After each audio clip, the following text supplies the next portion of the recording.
तो चलिए सीधा ग्राउंड जीरो पर आपको ले चल रहे हैं। हमारे सहयोगी जतिन इस वक्त जुड़े हुए हैं। जतिन, 7 लोगों के इस पूरे मामले में अब तक गिरफ्तारी हो चुकी है, लेकिन अगर इस पूरे घटनाक्रम को देखा और समझा जाए तो सिर्फ ये संख्या 7 तक ही सीमित नहीं है। ये तय है अगर खुलासे होंगे तो कई नाम और शामिल होंगे इसमें।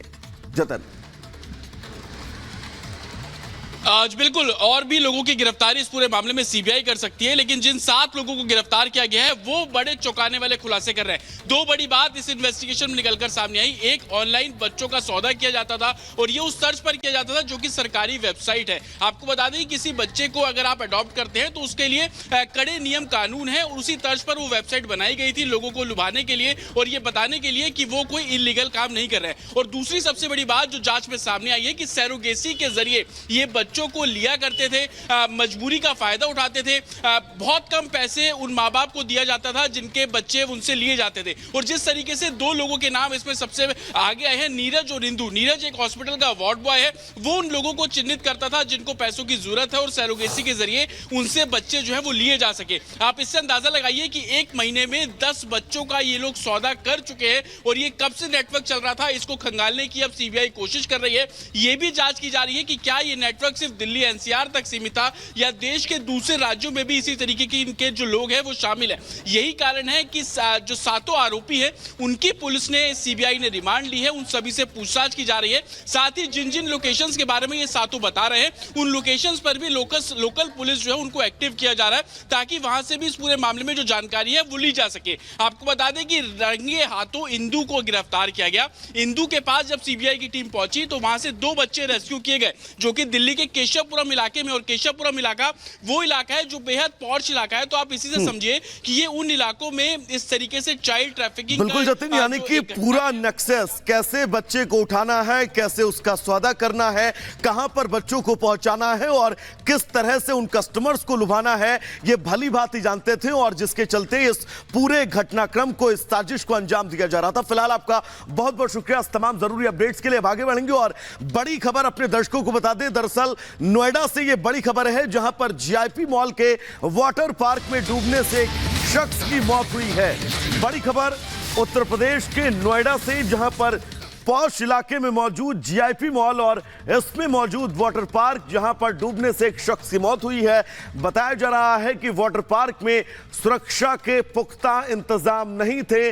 फिलहाल पुलिस इस पूरे मामले की जांच कर रही है। जीआईपी मॉल के वाटर पार्क में डूबने से एक शख्स की मौत और अब इस मामले की जांच। स्लाइडिंग करने के पश्चात जब ये नीचे आए तो उसमें से धनंजय को थोड़ी सी तकलीफ महसूस हुई और इनके द्वारा बैठकर थोड़ी देर आराम किया गया और उसमें से 2 इनके जो साथी थे वो और स्लाइडिंग में चले गए। 2 इनके साथी इनके साथ ही रहे। आराम न मिलने पर इनको एम्बुलेंस से अस्पताल ले जाया गया, कैलाश हॉस्पिटल, जहाँ पर डॉक्टरों के द्वारा इनको मृत घोषित कर दिया गया। क्योंकि धनंजय ये मूल रूप से दिल्ली के रहने वाले हैं, इनके परिजन यहीं पर हैं। ये इनके बिजनेस और इनके बारे में और हम लोग अभी परिजन से बात करें। अभी हम लोग मृत्यु का कारण जो भी है उसको ज्ञात करने के लिए हम लोग मेडिकल जो इनका डॉक्टरों का बोर्ड है उसके द्वारा हम लोग पोस्टमार्टम की कार्यवाही शुरू कराएंगे।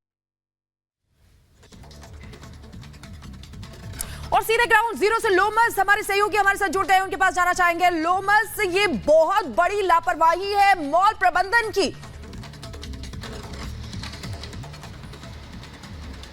बिल्कुल, मैं आपको बता दूं कि क्योंकि आप देख सकते हैं कल का ये मामला है और साफ तौर पे धनंजय अपने 4 दोस्तों के साथ जीआईपी मॉल पहुंचते हैं, जहां पे वाटर पार्क के अंदर वो अपने दोस्तों के साथ जाते हैं, कॉस्ट्यूम चेंज करते हैं और कॉस्ट्यूम चेंज करने के बाद जब वो स्लाइडिंग के पास पहुंचते हैं तो उनकी तबीयत खराब हो जाती है। हालांकि ये कहना काफी कठिन होगा कि धनंजय की डूबने से मौत हो गई और डूबने के कारण उनकी हालत बिगड़ी, क्योंकि लगातार जिस तरीके से पुलिस बयान दे रही है उनका कहना है कि उनकी हालत तब खराब हुई जब वो स्लाइडिंग पे पहुंचते हैं, कॉस्ट्यूम चेंज करने के बाद वो स्लाइडिंग पे पहुंचते हैं, उसके बाद उनकी तबीयत खराब हो जाती है, जिसके बाद जो जीआईपी के अथॉरिटी है उनको इन्फॉर्म किया जाता है, उनके द्वारा यहां से उनको अस्पताल ले जाया जाता है। अस्पताल ले जाने के बाद डॉक्टर उन्हें मृत घोषित कर देते हैं। हालांकि इस पूरे मामले को लेकर के अभी नोएडा पुलिस जांच करते हुए नजर आ रही है और पोस्टमार्टम रिपोर्ट का भी इंतजार किया जा रहा है। इनिशियल पोस्टमार्टम रिपोर्ट भी अब से कुछ ही देर के बाद वो निकल के सामने आ जाएगी और ये कहना काफी कठिन होगा और ये जांच की जा रही। बिल्कुल लोमस, आप जानकारी दे रहे हैं, आपके पास वापस लौटेंगे, लेकिन अपने दर्शकों को बता दें कि किस तरीके से ये जो हादसा हुआ है ये हादसा नहीं बल्कि बहुत बड़ी लापरवाही है। बहुत बहुत शुक्रिया लोमस।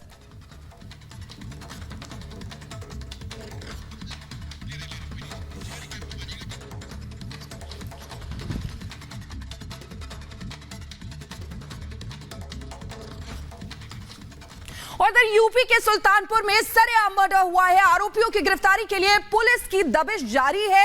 1 मिनट में आपको पूरी खबर दिखाते हैं। यूपी के सुल्तानपुर में सरेआम मर्डर से सनसनी फैल गई। सुल्तानपुर में डॉक्टर घनश्याम तिवारी हत्याकांड के मुख्य आरोपी विजय नारायण सिंह की गोली मारकर हत्या कर दी गई। दरियापुर तिराहे पर बाइक सवार बदमाशों ने विजय नारायण सिंह को करीब से गोली मारी। पुलिस ने हत्याकांड की जांच के लिए कई टीमें बनाई हैं। आरोपियों की गिरफ्तारी के लिए लगातार दबिश दी जा रही है। गोली चलने में अभी तक जो विजय नारायण नामक जो व्यक्ति है उनकी हत्या होने की बात सामने आई है। बाकी पुलिस के अलग अलग 4 टीम लगा दी गई है जो तत्काल इस चीज को अनावरण हेतु कार्रवाई कर रही है। इसमें सख्त से सख्त कार्रवाई होगी और जल्द से जल्द खुलासा होगी। 23 सितंबर 2023 को डॉक्टर विजय नारायण सिंह की हत्या कर दी गई थी। इस केस में आरोपी ने 17 दिन फरार रहने के बाद लक्ष्मणपुर चौकी में सरेंडर किया था। आरोपी विजय नारायण सिंह कुछ दिन पहले ही जमानत पर छूटा था। Bureau report, Republic Bharat.